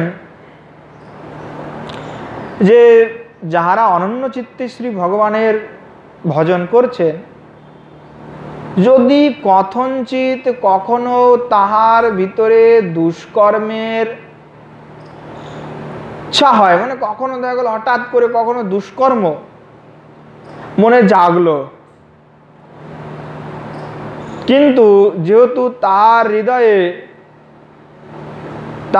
হৃদয়ে শ্রী হরি যেহেতু এককভাবে স্থিত আছেন, সেই জন্য তাহার যাবতীয় যাহা যদি কোনো রকমের তাহার ভিতরে দুষ্কর্ম এবং দেশের উৎপন্ন হয়, সাথে সাথে শ্রী ভগবান সেটা নষ্ট করে দেন, সাথে সাথে নষ্ট করে দিবেন। এই জন্য সিদ্ধ মহাত্মাদিগের হৃদয়ের ভিতরে কখনো এতাদৃশ দেশ কিংবা এতাদৃশ দুষ্কর্ম কিংবা কোনো রকমের চিন্তা উৎপন্ন হতে পারে না এবং হয় না। কারণ শ্রী হলেও তা শ্রী ভগবান হরি সাথে সাথেই বিনষ্ট করে দেন। এটা সাধকের উপরে বিশেষ কৃপা, যেহেতু সাধক তাহার হৃদয়ে শ্রী ভগবানকে একেবারে স্থিত করিয়ে ফেলেছেন, স্থিত করে নিয়েছেন। তাই বলছেন যে কথঞ্চিত পদের দ্বারা যে প্রয়োগ করছেন, যে কথঞ্চিত, কখনো কথঞ্চিত, যে যেহেতু এই কথঞ্চিত যে হরিকে হৃদয়ে স্থিত করা কিংবা তিনি যে আমার হৃদয়ে স্থিত হয়েছেন। তাই এই যে স্থিত, মানে এটাও তো ভক্তি দ্বারা লাভ হলো। বলছেন এটা দুষ্কর্ম কার্য, এটা তো দুষ্কর, এটা কি অত সহজ ব্যাপার নাকি হরিকে আপনি হৃদয়ে স্থিত করে রাখবেন? এটা কি চারটেখানি কথা? ধ্রুব কত চেষ্টা করে তারপরে করেছে। নারদজি এসে উপদেশ দিলেন, এরপরে কত সাধনা করেছেন ধ্রুবজি। ধ্রুবজির প্রতি কিন্তু ধ্রুব কিন্তু কোনো কর্মের দ্বারা তাহা লাভ করে নাই। অনেকে ব্যাখ্যা করে যে ধ্রুবের কোনো পূর্বজাত কর্মের দ্বারা ধ্রুবের কল্যাণ সাধিত হয়েছে, কিন্তু ভাগবতের আচার্যকার শ্রীধর স্বামীপাদ আদি যারা টিকা করেছেন তারা বলেছেন যে ধ্রুব বয়স হচ্ছে মাত্র 5 বছর। বলছেন তাহার কোনো উপনয়ন আদি সংস্কারই হয় নাই সেই সময়। ধ্রুবের কর্মে তার অধিকার নাই। তাকে ওম নমো ভগবতে বাসুদেবায় মন্ত্র দিয়েছেন দীক্ষা স্বরূপে। ক্ষত্রিয় সন্তান, 5 বছর বয়স, কর্মে অনধিকার। আচার্যপাদেরা সকলেই একেবারে স্পষ্ট করে উল্লেখ করেছেন। তাই বলেছেন যে কোনো লৌকিক কর্মের দ্বারা তাহার প্রতি হয় না, এটা অনির্বচনীয় কৃপা। অর্থাৎ শ্রী ভগবানই কৃপা করালেন কাকে দিয়ে? নারদ মুনিকে দিয়ে। কারণ ভগবান আগেই বলেছেন এত আমি সাক্ষাৎ কৃপা করব, না হলে কোনো সাধু শুদ্ধ ভক্তের দ্বারা কৃপা প্রেরণ করব, কৃপা করব। তাহা নারদজির মাধ্যমে ভগবান প্রেরণ করেছেন এবং তাহার দ্বারাই ওই অবস্থাতে কর্মে তার অনধিকার ছিল। কর্মে অনধিকার ছিল কোন কর্মে? বৈদিক কর্মেতে। কি বৈদিক কর্ম? যজ্ঞ হবন আদি যে কর্মকাণ্ড, তাতে তার অনধিকার ছিল। যেহেতু 5 বছর তাতে উপনয়নই হয় নাই। কিন্তু উপনয়ন না হওয়াতেও তাকে ওম নমো ভগবতে বাসুদেবায় মন্ত্র দিয়েছেন। কি করে দিলেন? কোন অধিকারে দিলেন? এখনো তোর কর্মী অধিকারী হয় নাই। ব্যক্তি বলছে যে কর্ম করে এরপরে ভক্তির অধিকারী হয়। বলছে না, ভক্তির অধিকারী হতে কোনো কর্মের অপেক্ষা নাই, কোনো অধিকারের কোনো অপেক্ষাই নাই। ভক্তির পুত্রই তো, জ্ঞান বৈরাগ্য তো ভক্তির পুত্র। কর্ম আদির দ্বারা তো ভক্তির জন্য অপেক্ষা নেই, অপিতু কর্মের ফলের জন্য ভক্তির অপেক্ষা আছে। কিন্তু ভক্তির জন্য, হরিভক্তির জন্য কোনো লৌকিক কিংবা বৈদিক তো যে কর্মের কোনো অপেক্ষা এখানে নাই। যদি তাই থাকতো তাহলে ভৃগু 60,000 বৎসর তপস্যা করেছেন। তপস্যা করার পরবর্তীতে উনি চেয়েছেন যে আমাকে একটু যাতে ব্রজে গোপীভাবে আমি একটু ভজন করতে পারি, আমার জন্য একটু গোপী স্বরূপ প্রাপ্ত হয়। এই ঘটনা উল্লেখ করেছেন শ্রী রাধাকৃষ্ণ গোস্বামীপাদ তার সাধন দীপিকার ভিতরে, না সাধন 10 শ্লোকী ভাষ্যের ভিতরে উল্লেখ করেছেন। ভুল হয়ে গেছে, 10 শ্লোকী ভাষ্যমের ভিতরে তিনি উল্লেখ করেছেন যে স্কন্দ পুরাণে না পদ্মপুরাণেই ঘটনার উল্লেখ আছে। ভৃগু উনি যে উনার মনের ভিতরে একবার হয়েছে যে আমি একটু গোপীভাবে ভজন করব, আমার একটু গোপী যদি ভাব মিলতো তাহলে একটু ভজন করতাম। এখন উপনিষদ আদি সকলেই প্রার্থনা করেছে যে ভগবান একটু গোপী স্বরূপ মিলে যায়। ভগবান বলছে আরে তোমরা তো গোপী স্বরূপ চাচ্ছ, এটা তো কোনো সাধারণ ব্যাপার ট্যাপার না, বহুত দুষ্কর্ম। এখন তোমরা এত বছর ধরে প্রার্থনা করছো আর তোমরা আমার গুণগান করতে থাকো, চলো তোমাদেরকে একটু কৃপা করলাম। তবে আরো উপদেশ দিচ্ছি, এগুলো গোপীদের আনুগত্য থেকে করতে হবে, তোমাদের সাক্ষাৎ মিললে হবে না।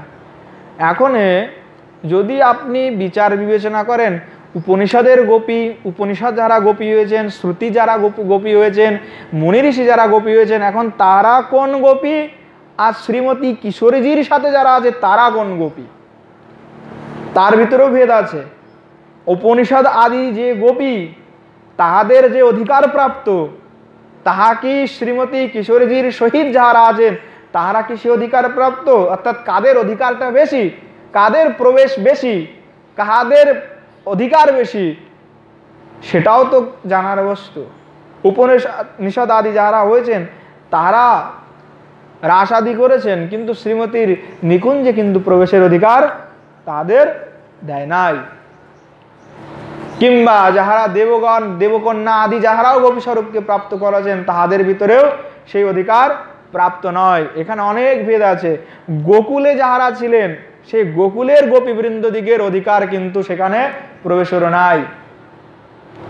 তাহলে সেই গোপী ভাব প্রাপ্ত হলেও কিন্তু তাহা আমরা যে ভাবের কথা আচার্যপাদ যে গোপী স্বরূপের কথা বলেছেন তাহা কিন্তু এই সাধারণ ভাবের কথা বলেন নাই। তাহা কেবল শ্রীমতী কিশোরীজির আনুগত্যেই একমাত্র মিলবে। একমাত্র শ্রীমতী কিশোরীজির চরণ সেবা তাহার দাসিত্ব মাত্রতেই তাহা লভ্য হয়ে থাকে। কারণ ভৃগুমণি শুনেছে খুব যে এভাবে মিলে। ভৃগুকে আপনি ছোটখাটো মনি মনে করেন নাকি? বিষ্ণুর বক্সে যে একেবারে একটা লাথি দিয়ে চলে আসছে, এবারে চারটেখানি কথা নাকি? তাকে কি কেউ সাধারণ মনে করলে হবে? কোনো সাধারণ মনি নাকি? বিষ্ণুর বক্সেতে যে একেবারে পদাঘাত করে আসলো, সামর্থ্যবান না সে? কিন্তু তার মতো ব্যক্তিও গোপী স্বরূপ প্রাপ্ত করতে পারছেন না। তাহলে সাধারণ ব্যক্তির সাধারণ কোনো কর্মের দ্বারা গোপী স্বরূপকে প্রাপ্ত করে নিবে, কেবল সাধারণ কোনো ভাবের দ্বারা প্রাপ্ত করে নেবে, এটা কি কোনো চারটেখানি খেলা নাকি? বলছেন যে কি ভৃগুমুনি মনে ইচ্ছা হয়েছে, তা উনি জানে না যে কিভাবে প্রাপ্তি করতে হবে। তা উনি পদ্মবনের ভিতরে যে তপস্যা শুরু করেছেন, একেবারে তীব্র কঠোর তপস্যা। 60,000 বছর হয়ে গেছে তপস্যা করছেন। তপস্যা করে মানে প্রথমে তো বৈদক্ত নিয়মে যজ্ঞ হবন কর্মাদি করেছে, এরপরেও লভ্য হয় নাই, এরপরে গেছে তপস্যা করতে। এখন তপস্যা করে 60,000 বছর ব্যতীত হলেও আর কিছুই হয় নাই। হঠাৎ করে ওখানে যেহেতু ব্রহ্মদেব এসে গেছেন একদিন, ব্রহ্ম সে বলছে, আরে বৎস উঠো। আর ব্রহ্মজি এসে ডাকছেন, তখন ও উঠেছে। বলছে, তুমি এত বছর ধরে কিসের জন্য তপস্যা করছো? তোমাকে দেখছি সব, তোমাকে কোনো দেখা সাক্ষাৎ নাই, তুমি তপস্যা করেই যাচ্ছ। বলছে, আমার মনে একটু ইচ্ছা হয়েছে, আমি একটু এই কৃষ্ণের যে ভগবান যাহা অবতীর্ণ হন বৃন্দাবনে ব্রজে, ওখানে একটু গোপী হয়ে একটু রসাস্বাদন করতে চাই, তার জন্য তপস্যা করতেছি। তা উনি বলছে, আরে পাগল, এত বছর তো তুমি ব্যর্থ করে দিলে। বলছে, কেন? বলছে, আরে কোনো তপস্যার দ্বারা এটা মেলে না। তুমি যাহা প্রাপ্ত করতে চাচ্ছ তাহা তপস্যার দ্বারা মিলবে না। তা বলছে, কি করে মিলবে? বলছে, গোপীর আনুগত্যে ভজন করতে হবে, তাহাদের কাছে প্রার্থনা করতে হবে। তাহাদের কাছে প্রার্থনা ব্যতীত তুমি কোটি কোটি জন্ম যদি তপস্যা করো, তাহাদের কৃপা ব্যতীত তোমার সেইখানে প্রবেশ হবে না। তুমি যতই তপস্যা করো, তোমাকে হয়তো গোপী বলে ভগবান একটু জন্মব্রজে দিয়ে দিবে, কিন্তু যাহা চরম মাধুর্য রস, যাহা মহাভাব শ্রীমতী কিশোরীজির গণের ভিতরে কিন্তু তোমার প্রবেশ হবে না। যদি তাহা প্রাপ্ত করতে চাও, তাহলে শ্রীমতীর সখী বৃন্দদিগের নিকট একান্তিকভাবে বিজ্ঞপ্তি প্রার্থনা নিবেদন করো, তবেই তোমার এই কর্ম সাধন হবে। তখন এটার বলার পরে ভৃগু বলছেন, আরে এটা তো ভুল করে ফেলেছি, তখন কি করি? একেবারে তখন উনি গোপীদিগের কাছে ধন্যভাবে বিনীতভাবে প্রার্থনা করেছেন, ভগবানের কাছে প্রার্থনা করেছেন। যেহেতু 60,000 বছর তপস্যা করেছিলেন, বিবেকের উদয় হয়েছে, তখন ভগবান প্রকট হয়ে বললেন যে, তোমাকে আমি আশীর্বাদ দিলাম, তুমি আগামীতে এই ব্রজে গোপী হয়ে জন্মগ্রহণ করবে।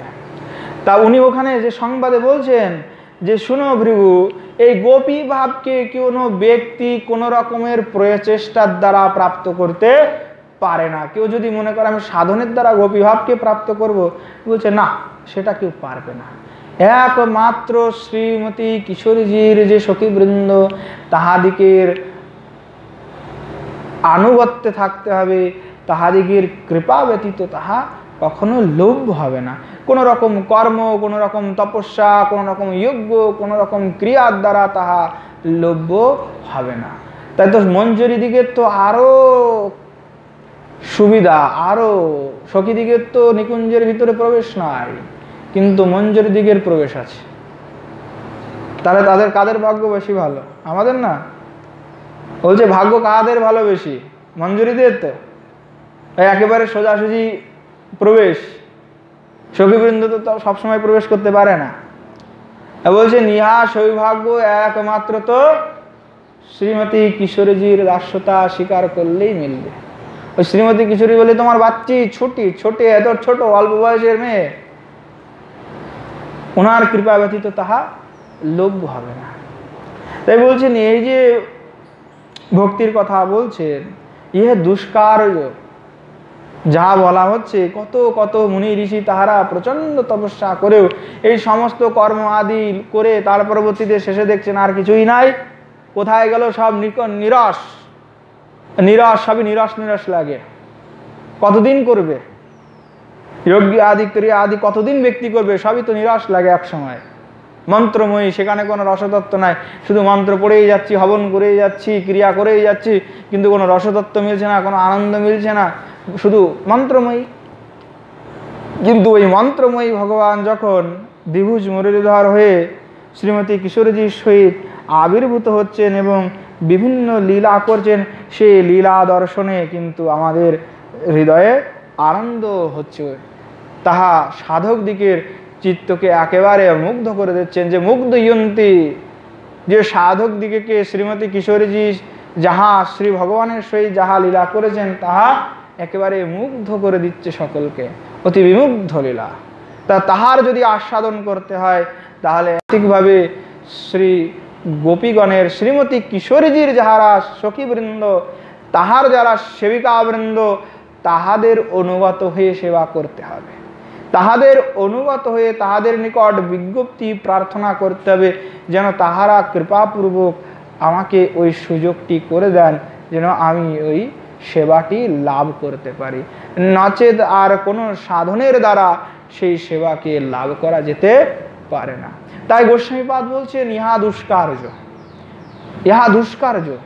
তো ওই যে চরম অবস্থা, সেই চরম অবস্থা যদি কেউ লাভ করে থাকে তাহলে তার ভিতরে কোনো রকমের বিকার আসা কি সম্ভব? বলছে না, কখনোই আসে না। যদি আসে সেটা ভগবান একেবারেই নষ্ট করে দিবে। আসবে কি করে বিকার? সময় আছে নাকি বিকার আসার?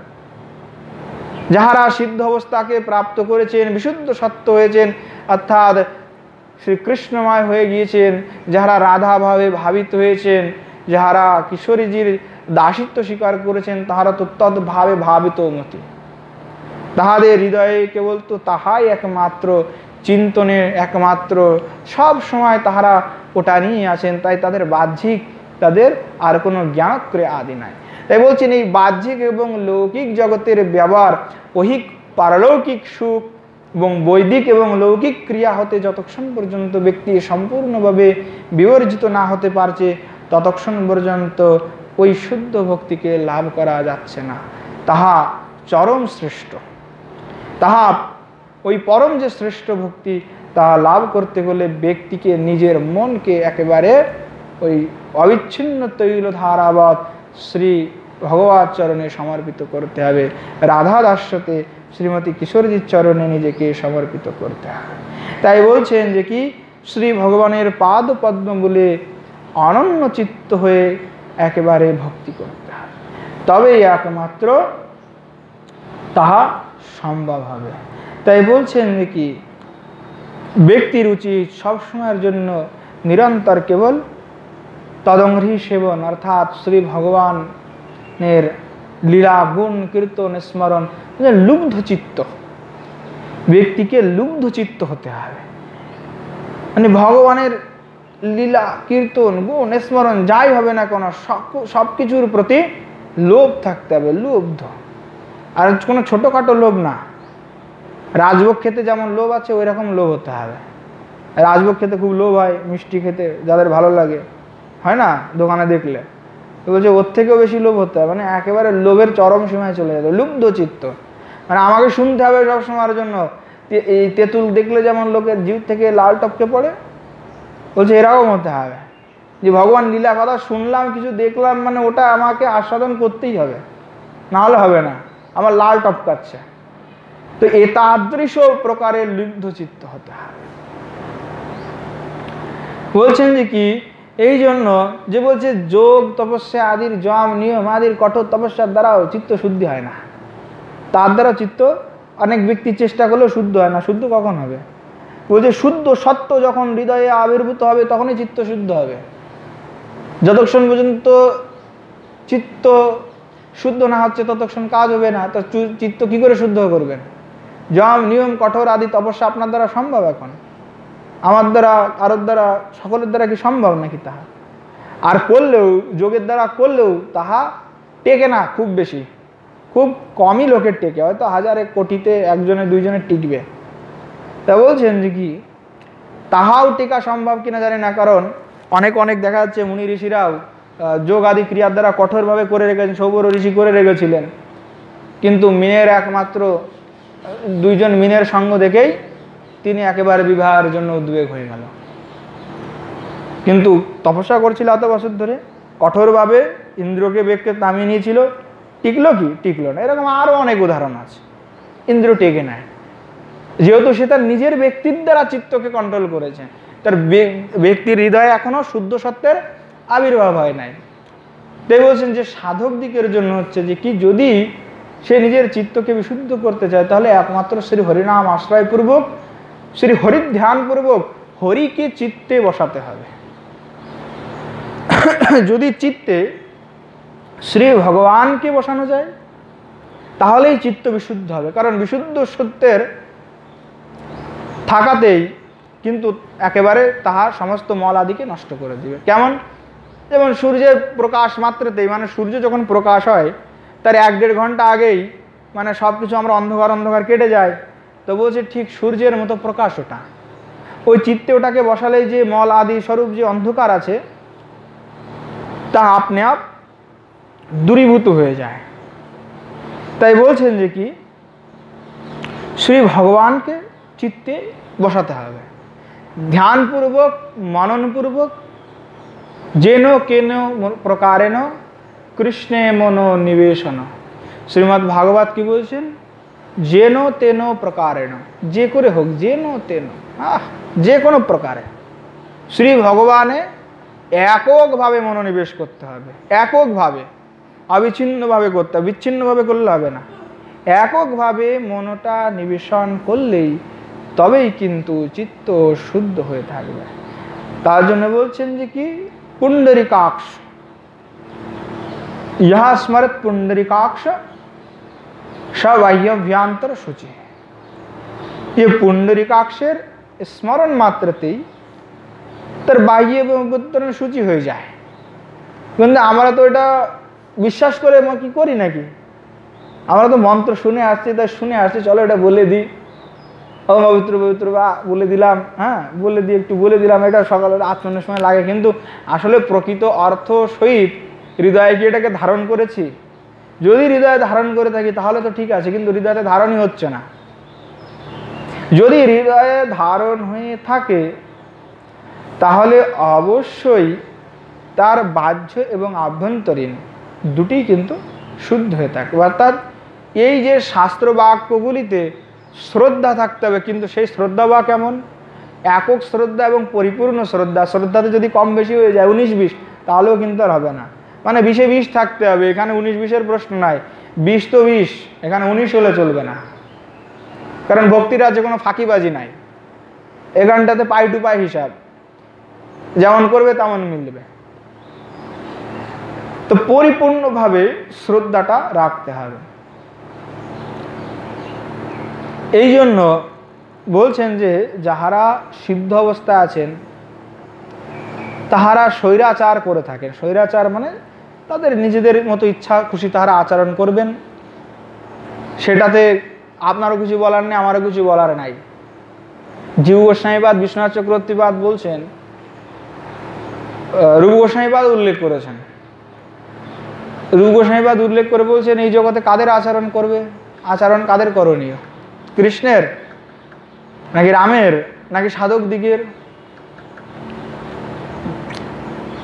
রূপ গোস্বামীপাদ বলছেন যে কি এগুলির কারোরই আচরণ করা যাবে না, এগুলির কারোর আচরণ আচরণীয় নয়, অনুকরণীয় নয়। যেমন রূপ গোস্বামীপাদ খুব এক কথায় বলে দিলেন, গুড়ার তো আর বললেন না। জীব গোস্বামীপাদ, বিশ্বনাথ চক্রবর্তীপাদ বলছেন মধু খাওয়ার পরে ভ্রমর তো একেবারে মত্ত হয়ে ঘুরেতে থাকে, তার কি আর হুঁশ থাকে নাকি? সে কোথায় ছুটে বেড়াবে, কোথায় এখন মত্ত হয়ে গেলে, এখন মত্ত হয়ে গেলে তখন কোথায় যে উড়বে তার কোনো ঠিক নাই। হ্যাঁ, কিংবা ওই দেখা গেল পদ্মের মধু খাচ্ছে, মধু খেতে খেতে পদ্মের পাতার উপরেই শুয়ে পড়েছে, মাস্তে, মানে মধুর নেশা। তো বলছে যারা মহাপুরুষ আছে, ভগবানের কথা তো আর বাদ, ওটা তো ওনার আচরণ তো কখনো করাই যাবে না, অনুকরণ হয় না। তো বলছে যারা সাধক আছেন, সিদ্ধ পুরুষ, তাদের অনেক উদাহরণ দিবে আপনাকে, বলবে ফট করে, এই অমুক সিদ্ধ করেছে, আমি করলে কি দোষ?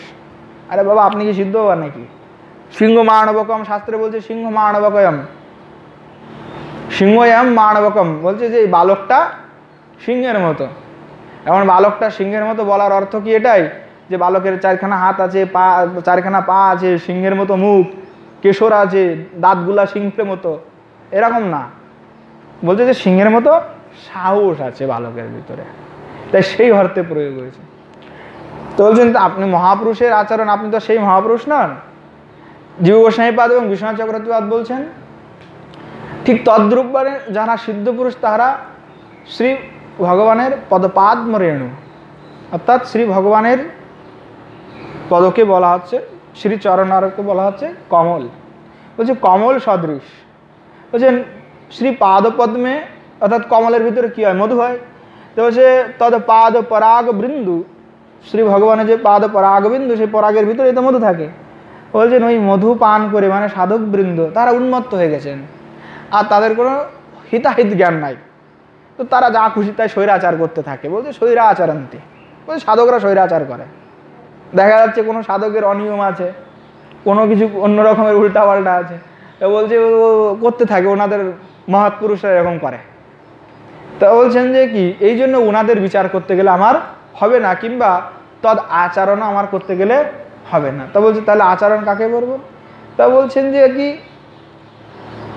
আচরণ যদি করতে হয় তাহলে শ্রী নারদ ব্যাস প্রভৃতি যাহারা যে রূপে শাস্ত্রে আদেশ করে গেছেন, এ রূপে আচরণের আদেশ করেছেন, আচার্যগণ যে রূপে আদেশ করেছেন সেই অনুরূপ আচরণ করবে।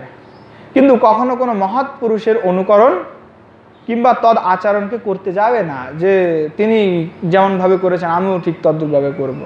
আর সখীমা করেছিলেন বলে আমিও সখীমার মতো চুড়ি পরে নেব, তো তুমিও সখীমা নাও। তো এই জন্য ওই রকমের আচরণ করতে গেলে তখন ব্যক্তি পতিত হয়ে যায়। বলছেন শাস্ত্রে একটা কথা বলছেন যে যতক্ষণ পর্যন্ত ব্যক্তি সামর্থ্য না হচ্ছে ততক্ষণ পর্যন্ত ওই রকম করতে গেলে হবে। কেমন? একবার এই একজন কোনো বিদ্বান এই গুরুকুলে পড়তে গেছে, আর পড়াশোনা করার পণ্ডিত থেকে বলছে আর আমি আর গৃহস্থী হবো না, সন্ন্যাসী নাই, অল্প বয়স। গুরুদেবের কাছে গিয়েছে দীক্ষা নিতে। তো গুরুদেব তখন অদ্বৈতবাদী। তো বলছে যে কি, গুরুদেব বলছে তোমাকে থেকে শ্রেষ্ঠ জ্ঞান দিচ্ছি। বলছে কি বলুন? বলছে অহম ব্রহ্মাস্মি, আমি ব্রহ্ম, ইদম জগৎ সর্বম ব্রহ্মময়ম, সব কিছু ব্রহ্মময়, তম ব্রহ্ম অন্নম ব্রহ্ম, হ্যাঁ সব ব্রহ্মময়, তম ব্রহ্ম অহম ব্রহ্ম, সর্বম ব্রহ্মম ব্রহ্ম, হ্যাঁ সব ব্রহ্ম।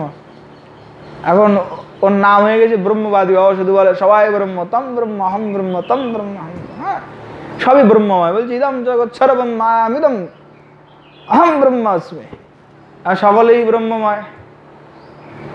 এখন এইভাবে বলে বলে বেড়ায়, মানে সামর্থ্য সেই স্থিতিতে ব্যক্তি হলে না বলতে পারে। এখন লৌকিকে তো সেটা প্রয়োজ্য নয়, লৌকিক ধরা তাহলে কি আর প্রযোজ্য নাকি রে? এখন ভগবান বলছে সকলের ভিতরে কৃষ্ণ দেখো, কৃষ্ণ দেখো, সেটা সকলের জন্য, সকলে ওই বলছে সকল সাধককে ওই স্তরে পৌঁছাতে হবে যে যাতে আমি সকলের ভিতরে কৃষ্ণময় দেখতে পারি। ব্রহ্ম বলতে তো আমরা কৃষ্ণকেই বুঝি। বলছে আমাদেরকে উপদেশ দিচ্ছেন কি সর্বজীবে জানি কৃষ্ণ অধিষ্ঠান, সর্বজীবে করিবেক সম্মান। মহাপ্রভু বলছেন সর্বজীবে করিবেক সম্মান, করতে হয়, প্রচেষ্টা করো। হবে প্রথম থেকে থোড়ি হয়, হয়তো ধীরে ধীরে হয়, একদিনে থোড়ি হবে। তো যতক্ষণ পর্যন্ত ওই স্তরে না পৌঁছাতে পারছি, ওই রকম দেখানোর চেষ্টা করলে অনেক সময় অঘটনও হতে পারে। তাই জন্য সেটারও বিচার করতে হবে। এখন ব্রহ্মবাদী তো একবার ওই গ্রাম দিয়ে যাচ্ছে, এখন সেখানে 4-5 জন লোককে বসে নিয়েও জ্ঞান শোনাচ্ছে, দেখো এই জগৎ সবই মায়াময়, তুমি ব্রহ্ম আমি ব্রহ্ম, এই জগতে ব্রহ্ম ছাড়া কোনো কিছুই নাই, এই যা দেখছো পটব্রহ্ম খটব্রহ্ম মটব্রহ্ম সবই ব্রহ্মময়। এখন ওই সময় ছুটে আসছে পাগলা হাতি, তো পাগলা হাতি ছুটে আসছে, হাতির উপরে বসে আছে ওই চালক। এখন চালক বলছে, এই সরে যাও সরে যাও সরে যাও। এখন যারা জানের ভয় প্রাণের ভয় আছে তারা বলছে, এই ভাগ আনতে ভাগ, আর এখন আর সৎসঙ্গ। ও বলছে, আরে মহারাজ সরো, এখান থেকে সরে আসো, এখন হাতি আসতেছে, সরে যান। বলছে, আহম ব্রহ্মাস্মি, আমি ব্রহ্ম। আরে ওই যেটা আসতেছে ওটাও ব্রহ্ম। আরে ব্রহ্মে ব্রহ্মের কি ক্ষতি সাধন করবে, ওটাও ব্রহ্ম আমিও ব্রহ্ম। এখন ব্রহ্ম ব্রহ্ম তো এখন কি হয়েছে, আসলো, আসার পরে কি হলো, দেখা গেল বসে আছে, সরল না।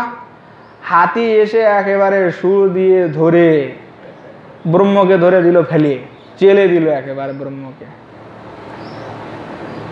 এখন ব্রহ্মকে, চলো ভালো কথা, ব্রহ্মকে পায়ে আর পিষে দিল না, এখন চেলে যখন দূরে ফেলে দিল, হাত পাত একটু ভাঙলো, ঠ্যাং ঠুং। কারণ গ্রামবাসীরা ধরে যাই হোক কবিরাজের কাছ থেকে নিয়ে ঠিকঠাক করলো। এখন একটু যখন ভালো হইল, তখন সে চলে গেল গুরুদেবের কাছে। এই কি হলো গুরুদেব, আপনি আমাকে শ্রেষ্ঠ জ্ঞান দিলেন, আর শ্রেষ্ঠ জ্ঞানের জন্য আমার এই দুর্দশা হইল। গুরুদেবকে যে বলছেন, বাবা মহারাজ আপনি বলেছিলেন যে আমি ব্রহ্ম, এই সর্বজগতে ব্রহ্ম, তা ব্রহ্ম ব্রহ্মকে এইভাবে মারলো কেন, এ আমার এই দুর্দশা কেন হলো? তা মহারাজ বলছেন, তোকে তো আমি সত্যি কথাই বলেছিলাম, তুই নিচে বসেছিলি, হাতিটা আসছে, তোর এটা মনে থাকলো যে হাতিটা ব্রহ্ম, কিন্তু হাতির উপরে যে আর একজন বসেছে সেটাও যে ব্রহ্ম। তো এক ব্রহ্ম তুই বসে আছিস, আর এক ব্রহ্ম তোকে চ্যাপটা করতে আসছে, আর এক ব্রহ্ম উপর থেকে বলছে সে সর সর। তা তুই কোন ব্রহ্মের কথা শুনবি? উপরে যে বসেছিল সেই ব্রহ্মের কথা শুনতে হবে কিনা? তো সেই ব্রহ্মের কথা শুনে তুই যদি সরে যাইতিস তাহলে আর এটা হতো না। তাই ব্রহ্মের কথা তুই শুনলি না, তাই এক ব্রহ্ম হয়ে আর এক ব্রহ্মের কথা না শোনার জন্য আর এক ব্রহ্ম তোকে সাজা দিল। হ্যাঁ, তো শিষ্য বলল, হ্যাঁ বাবা একেবারে সঠিক কথা বলেছেন। তাই ব্যক্তির অবস্থা বর্তমানে ঠিক তাদৃশ হয়ে গেছে।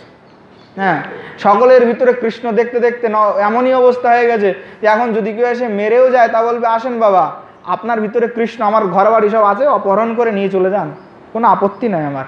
তো এইরকম বিচারধারা রাখলে কিন্তু ওইটা ভক্তির লক্ষণ, ওটা ভক্তি নয়, ওইটা তো কপটতা হয়ে গেল। সাধকের চিন্তাধারা কেমন হবে? যদি সামর্থ্য থাকে, সিদ্ধ হওয়ার কাছে একবার ওই রাজস্থানে যে মানসিংহ ছিল, ও যুদ্ধে আকবরের সাথে এই মুঘলদের সাথে 3 বার হেরে গেছিল। এখন 3 বার হেরে গেলে, হারার পরবর্তী না 2 বার হেরেছিল, 2 বার হারার পরে সিদ্ধ কৃষ্ণদাস বাবাজি মহারাজের কাছে এসেছেন। শুনেছে যে ওখানে যেহেতু রাজস্থানের ওই রাজ পরিবার একটু বৃন্দাবনের সাথে বেশি কানেক্টেড ছিল গোবিন্দ মন্দিরের জন্য, গৌড়ীয়দের সাথে বেশি একটা ওতপ্রোতভাবে জড়িত ছিল। আর মহারাজের কাছে আসছে মানসিং, এসে বলছে, আমি তো 2 বার হেরে গেছি, এরকম মন্দির টন্দির আছে, গোবিন্দ দেবের সেবা পূজা, মুসলিমদের অধিপত্য থাকতে হয়, আপনি একটু আশীর্বাদ যদি দিতেন, সিদ্ধবাদ ভজনে থাকতেন। ওনার কাছে আসছে, গোবিন্দ দেবের কথা যখন বলেছে, উনি বলছে, যা যুদ্ধে জিতে যাবি। যদি যুদ্ধে জিতে যাবি, ও এবার যুদ্ধ করেছে, যুদ্ধে জিতে গেছে। জিতে গেলে এবার আবার পুনরায় আসছে সিদ্ধবার কাছে, এসে বলছে, মহারাজ আপনার কথা অনুসারে তো জিতে গেলাম, এখন আপনি বলুন কি চান, আমি তাই দেব আপনাকে। সিদ্ধ বলছে, দিবি তো? বলছে, হ্যাঁ দেব, কি চান? বলছে, তোর সব থেকে পছন্দের যে অনেকগুলা তোর তো স্ত্রী আছে, তোর তো সব থেকে যে সুন্দরী স্ত্রী, আর যাকে তুই বেশি ভালোবাসিস ওইটাকে আমাকে দিয়ে যাবি। হ্যাঁ, এখন ভাই ও মানসিং মনে করেছে, আরে বাবাজির মনে হয় ভোগ টোগ করার ইচ্ছা টিচ্ছা জেগে গেছে বুড়ো বয়সে, এখন ওই সুন্দর স্ত্রীটাই চাচ্ছে এই জন্য। ভাব তো এরকম রাজাদের আর কতটা ভালো ভাব হতে পারে।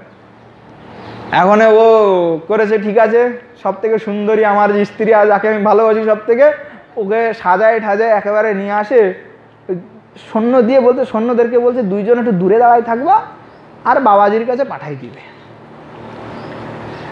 এখন মহারাজজি রাত্রেবেলায় 12টার দিকে বলছে, 12টার দিকে পাঠাবে। এখন ভজন করতেছে উনি, আর ওই স্ত্রীকে পাঠাই দিয়েছে। এখন মহারাজজি তো ভজন করছিলেন সিদ্ধ বাবা, এবার ওই স্ত্রীকে যখন পাঠাই দিয়েছে, আর স্ত্রী ওই পায়ে তো সুন্দর নুপুর দিয়ে আসছে, এখন খন খন খন খন আওয়াজ হচ্ছে, সুন্দর অনেক আলতো পায়ে এসে ওখানে কুটিয়ার সামনে এসে দাঁড়িয়েছে, এসে বলছে আমি রাজার যেই বলেছে বাবা তো বুঝে গেছে, এক হুঙ্কার গর্জন দিয়েছে, এক হুঙ্কার গর্জনেই মানে স্ত্রী ভয়ে একেবারে সাথে সাথে অজ্ঞান, মানে এক হুঙ্কার দিয়ে দিয়েছে, একেবারে দিয়ে দিলে একেবারে স্ত্রী অজ্ঞান হয়ে গেছে। সৈন্যরা দূরে দাঁড়িয়ে ছিল, দেখে স্ত্রী অজ্ঞান হয়ে গেছে। রাজাকে যে খবর দিয়েছে বলছে কি ঘটনা দেখলে? বললে বাবার ওখানে গেল আর মহারাজ এমন এক জোরে বিকট হুঙ্কার দিলেন, আপনার স্ত্রী তো ওখানে ভয়ে অজ্ঞান হয়ে একেবারে পড়ে গেছে। পরের দিন সকালবেলায় জ্ঞান ফিরেছে। জ্ঞান ফেরার পরে পূর্বের সব অবস্থা যেন বিস্মৃতি পেয়ে গেছে, একেবারে সে স্ত্রী ভক্ত হয়ে সিদ্ধ হওয়ার চরণে লুটিয়ে পড়েছে। তিনি ওই সমস্ত ধন গহনা দিয়ে বললেন বাবা এগুলি আপনার সেবায় রাখি। তা উনি বললেন যে এইটা রাজার ধন, এই ধন আমার কোনো কাজে লাগবে না। আর আমাদের তো এখন রাজার ধন দিলে আমি তো খুবভাবে নিব, সাধক এখন বর্তমান যে পরিস্থিতি, রাজার ধন দিলে তো বিরাট লাভ। আর সিদ্ধ বলছেন কি রাজার ধন চলবে না, এগুলা ফেলাও সব। বলছে তাহলে আমার জীবন নির্বাহ কি করে হবে? সিদ্ধ বলছেন এই ব্রজে লক্ষ লক্ষ গাই আছে, হাজার হাজার গাই আছে, ওই গরুর গোবরগুলি খুঁটো দিয়ে গোবর দিয়ে থাপ থাপ দিয়ে ঘুটনা বানিয়ে ওইগুলা বিক্রি করে জীবন নির্বাহ করবে, সাধু সেবা করবে। তো রাজার পত্নী ওইভাবে সাধক রূপে ভজন সাধন করেছেন। বলার তাৎপর্য যে কি সাধক যদি সেরকম সামর্থ্য হয় তাহলে রাজার সাথেও ফটকার লাগিয়ে কথা বলতে পারে। এখন যদি সামর্থ্যবান না হয়ে আমি যদি সেই সামর্থ্যের আলাপ করতে যাই তাহলে উল্টো প্রতিক্রিয়া হবে। তা ওই জন্য সাধকগণকে বলেছেন উত্তম, কনিষ্ঠ এবং মধ্যম। তাই কনিষ্ঠ হয়ে যদি উত্তমের মতো প্রয়োগ দেখাতে যায় তাহলে তো অসুবিধা পড়বে, উল্টো ক্রিয়া হবে।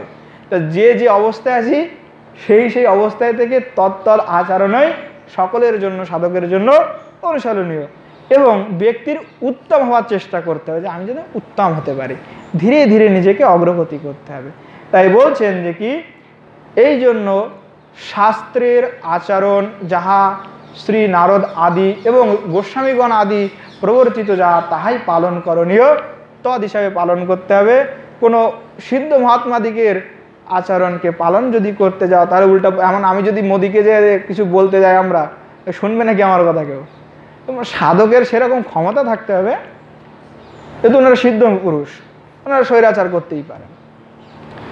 তো এই জন্য সাধক দিক এবং যাহারা সাধন করবেন সাধ্য সাধনের বিষয়ে সবসময়ের জন্য নিজে স্থিতি বিচারপূর্বকই সাধককে সেই সাধন ক্রিয়া করতে হবে, তদ আচরণ করতে হবে, যে আমার স্থিতি কতটুকু আমার পরিসর, কতটুকু আমার জন্য করণীয় এবং কতটুকু আমি করতে পারবো, এবং ধীরে ধীরে নিজেকে সাধককে নিজের অগ্রগতি সাধন করাতে হবে ধীরে ধীরে।